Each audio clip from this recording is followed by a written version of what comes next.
అన్నప్పుడు మనం ఏమైనా తప్పులు చేసేసుకోవచ్చు. ఆ తర్వాత వినాశనం టైంలో ఎక్కడో చోట మన మటుకు మనం పోతాం గాబట్టి, పరువైతే ఏమంటారు దాన్ని పదిలంగా ఉందంటారు చూసారా? ఆ రకంగా చేసేసుకుంటూ ఎళ్ళిపోవచ్చు అనుకుంటున్నారు. యాక్చువల్‌గా ఇక్కడ బాబా ఏమంటారంటే, ప్రత్యక్ష ఫలము, భవిష్య ఫలం 2 ఇస్తా అంటున్నారు. సో, ఈరోజు మేము తప్పులన్నీ చేసేసి వినాశనంలో ఎక్కడో వరదల్లో కొట్టుకుపోతాము. ఏమన్నంటే బాబా చెప్పాడు గదా! ఏదో ఒక సెకండ్‌కి తీసుకొస్తానని చెప్పి, ఆ ఒక సెకండ్ ఏదో అనుభవించేద్దాము అని ఈ రకంగా ఆలోచిస్తున్నారు. ఆలోచించి ఏం జేస్తున్నారంటే తప్పులు జేసుకుంటూ ఎళ్ళిపోతున్నారు. సో, తప్పులు జేసుకుంటూ వెళ్ళిపోయినప్పుడు ఇక్కడ ఆయన ఏమంటున్నారు? ఆ రకంగా చేస్తే మాత్రం సగం ప్రాప్తే ఇస్తా అంటున్నారు. ఇప్పుడు ఎగ్జాంపుల్‌కి పద్మక్కని తీసుకుందాం. సో, కథంతా చెప్పేసాను ఏం జరిగిందా అని చెప్పి.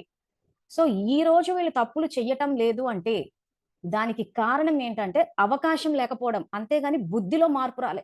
రోజు ఏదైతే వాళ్ళు చేసిన తప్పు ఆ రకంగా ఎఫ్ఐఆర్ రిజిస్టర్ అయ్యి కోర్ట్‌లో గూడా కేసుకొచ్చేసరికి ఏమైపోయిందంటే, ఈసారి మళ్ళీ రెండవసారి ఏదన్నా పరిస్థితొచ్చి ఆ తప్పు చెయ్యాలి అనంటే